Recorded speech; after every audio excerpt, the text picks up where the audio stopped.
Hello, this is Ronald Bird coming to you with Style Speaks. I'm in Dupont Circle today, acknowledging Black History Month, recognizing the black males in our city doing what they do. I have a young brother who's sitting here now who definitely does what he does very well. He's a comedian, none other than Mr. Sampson McCormick. How you doing, Sampson? How are you doing? All right, I'm gonna try to get through this interview without like cracking what up. What I want to know is, did y'all hear what he just said? He just said, I'm in Dupont Circle observing Black History Month. We could have done this in Southeast somewhere. Okay, we didn't want to get ran off the corner though. You know what I'm saying? We kind of safe over here. I don't know. You don't know? I would like to go pick me up a bag. Okay, well, okay, I'm gonna leave that alone though. Okay, Mr. Sampson, where are you from? Originally I'm from North Carolina. Okay. I've been up here now for, I guess about off and on 14 years. But the more I'm up, because it's like DC now, they're just like knocking down trees, building more houses that people can't afford, like people like me and other friends of mine and from my neighborhood, they can't afford, and it's like they're cramming all these people into the city now, and it's like all these people, where we gonna put these people at? I'm ready to go back to North Carolina now. Wow. I love the city. The city was beautiful back in 1995. Okay. But now it's just too much going on. It's a lot going on, but I think some positive changes though. Don't leave us just yet. I know you get ready to get real large. You're already large. You get ready to get real large, but don't leave us just yet. But so well, how long you said you've been in DC? Off and on now for about 14 years. So you kind of made it your home. So far. All right. Well, when did you first? I have a question for you. When did you first realize that you were funny? Well, I didn't know what it was. I just knew I was getting a lot of ass. And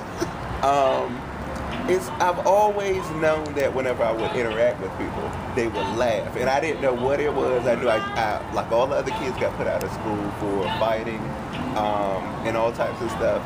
I've always just interacting with people, there was laughter. And so I didn't know it was funny until I started getting older. People be like, oh, you funny. But I've always known I've been able to make people laugh. And so, being a product of the black church, of course, pastors, like, that's a show every week. Every Sunday you got to come up with something fresh. And of course, being in there, I think I learned some of it from there, some of the mechanisms and things there, but definitely in the church, in school, living, I've always known it. And so now I know. I was like, oh, shit. And then I didn't get into comedy, like, because I wanted to be a comedian. It's almost like a call. Because all my siblings are pastors, all my cousins are pastors. Isn't that something? Well, I mean, interesting. Well, with how it relates to style and fashion, I guess I wanted to ask you, how do you, I guess in our history, if you will, most comedians aren't usually looked at as stylish, fashionable people. I mean, your Red Foxes. I mean, I think your mom's Mabley. The funnier you looked, right, the funny you were. You know what I'm saying? So I think the upcoming comedians today tend to kind of step it up a little bit. Right. And I see that you're a very stylish guy when you perform, and even on the streets of DC. So why is style important to you, and how do you incorporate that in your shows and doing comedian? You can't look too good, or you just kind of look a little, how do you decide what you're going to wear on stage and still look good? Well, number one, can you handle all that? I can handle all that. Number one, I perform a lot for the kids. You can't get up there looking like no fool. Because it's just, and plus you're selling merchandise almost. Right. Merchandise must look good. And so, like, Samora is one of my favorite comedians, my girl. And she it's always like, looks good. Always. And so looking at that, like some of the other comedians that kind of took me under their wing, told me you don't have to come up on stage and look silly. Like, you can also, because you're still representing yourself. Right. And so it's just, I think times have changed it. It's like selling merchandise and merchandise. So you selling merchandise. So, well, when did you, as far as the whole incorporating the style and being on stage and looking good, I mean, you follow fashion trends, or do you feel like you've always been a person who, I mean, you've always known you were funny, but at the same time you have other aspects of your personality. You like to look nice, you like to look stylish. And moving forward in your career, how important is it for you to kind of maintain that, or do you get to relax because you're a comedian? I think it's mixed a little bit, you know, but I still think that it's important to look good and feel good, and the part of that is putting on something that makes you feel good. If you look good, I think you feel good. Oh, absolutely, absolutely. Okay. And Well, go ahead. Plus, I'm up there making people feel good, so I want to look good when I'm doing it. Okay. Well, you're a jeans guy. You kind of tend to be more comfortable in jeans. Oh, yeah. Well, I don't know about... Well, I don't know what he seems to like to take it off too, y'all. So I don't know. But yeah, I don't know about comfortable because sometimes I do wear clothes that's like kind of fitted, and sometimes it's cute, but I can't breathe in it. Be like, I'm gonna wear this shirt. I'm gonna wear these shoes. Is the brother breathing? Yeah, I be like, and I just hold it. I be like, I'm gonna suck the stomach. Like you gotta hold it in, right? I do have to hold it in. Okay, I'm from North Carolina. I still eat my meals now. Okay. But I mean, again, it's just again, like I said, it's about making yourself look good and feel good. Wonderful. Well, I mean, being in DC for 14 years or so, you get to walk the streets of the city. You see how the styles have evolved, maybe from the 80s or 90s or what have you. Where do you pair DC in comparison to your high-end fashion meccas like New York, Milan? I mean, of course, that's really kind of a mute question, but.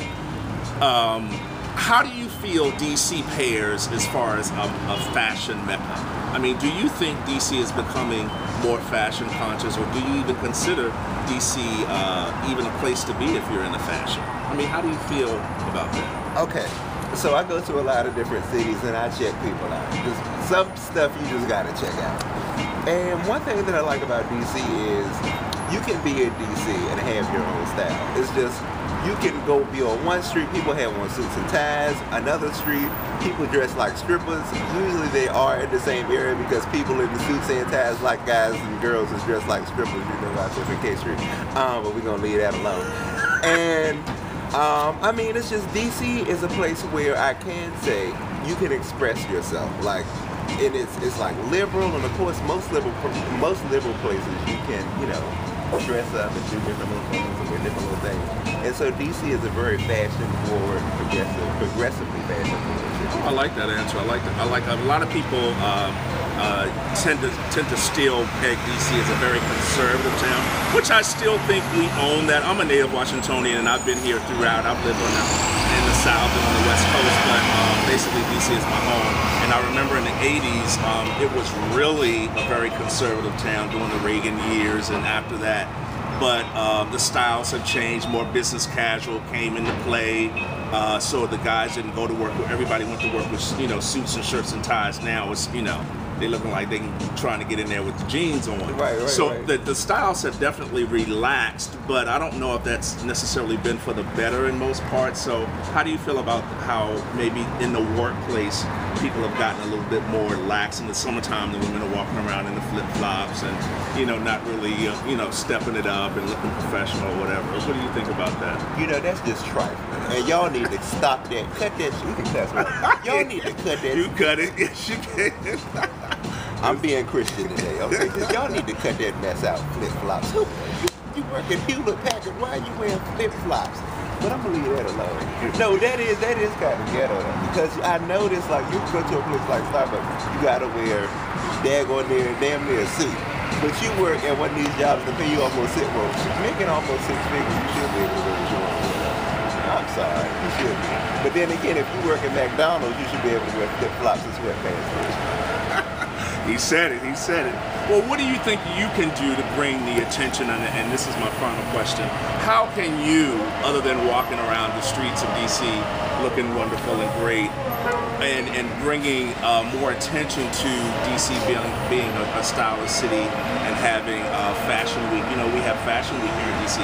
A lot of people are not aware of that, and I don't know if it'll ever get on the scale, I shouldn't say that, of a New York or Milan, but bringing high-end designers here and entertainers here during that week like you have in New York and other major cities. What do you think it will take for DC to get to that level? Or do you even think we can or ever will? That's about a 3-4 pop question. I know. I was in the GED program. I have to get them off when they're rumbling through my head. Lord. That's the final question. That's the final question? Okay. Personally, I think that DC has its own fashion. So I think we more so should take what we have here, and I think we could probably have our own fashion, that type of thing. But as far as Paris or Milan or New York, I don't think we will ever be on that level, because that's an entirely different level of, an entirely different attitude. It's just, and not to say DC is not sophisticated in any of those things, but it's just, that's a completely different attitude. That's, you know, what's that lady's name? Miranda Priestley, there you go. All the Miranda Priestley and stuff. You'll find them in New York, Milan. You know, on The Devil Wears Prada? Okay, yeah. Yeah, all that. See, we don't have that type of attitude. I mean, you can, but I mean, you don't know rich and stuff like that like they do in Manhattan, okay? So you can go in there and order your lattes and walk around with your nose up in the air and all that type of stuff, but you don't know sophistication like they do. So, I will say this, DC is definitely, there's no place like DC. But I don't think DC will ever be on that level, personally. It's just, I think what we have here is so special and unique that we should try to take it and do our own thing with it. And I think that, you know, for that reason, just like go-go music, you know, like go-go is very popular here, you know, maybe not so much everywhere else, but I mean, it's our own thing, we do our own thing with it, and we'll work for people in DC. Okay, so let's not try to be something we ain't. Let's not try to be something. Okay. And I mean, DC is, if you really think about it, we've always done things our own way. So, wonderful. And I think people steal from us. Okay. But we're not going to talk about stealing right now. We setting trends. We ain't just following. We're not just followers. We setting. Absolutely. Well, thank you so much, Mr. Sampson. Where can people find you? Where you gonna be appearing? What you working on right now? Lord. Let me get you a plug up in her. Okay, I like a plug up on her because every day I'm hustling. I'm selling chicken. Okay, I'm selling weed, beating kids, breeding palms, doing head changing tires. Okay, I'm alternating brakes. I'm doing all kinds of stuff to make a coin, okay? In addition to tell comedy. It all, Neto. Tell it all. You might catch me on 5th and K some night. No, I'm just playing. I'm just playing. No, but I'm hustling. So, you know, doing comedy. This year I celebrated 11 years in comedy. Congratulations. So it's a hustle. Yes, it is. And what else? I'm writing. I'm working on a new book now. I'm working on a script of my own now. So a lot of stuff I don't tell people about. I kind of just work on my own free time. Well, where can people find you? True. Now I'm all with my 5-part answers. Okay, so you can follow me at Official Sampson, Official SampsonMcCormick on Facebook, Sampson McCormick, SampsonMcCormick, and McCormick like the spices. And my website, www.sampsoncomedy.com. But thank you so much, Mr. Sampson. I really appreciate you taking out the time with me today, and hopefully you enjoy the rest of your day. Receive. Thank you from StyleSpeaks08.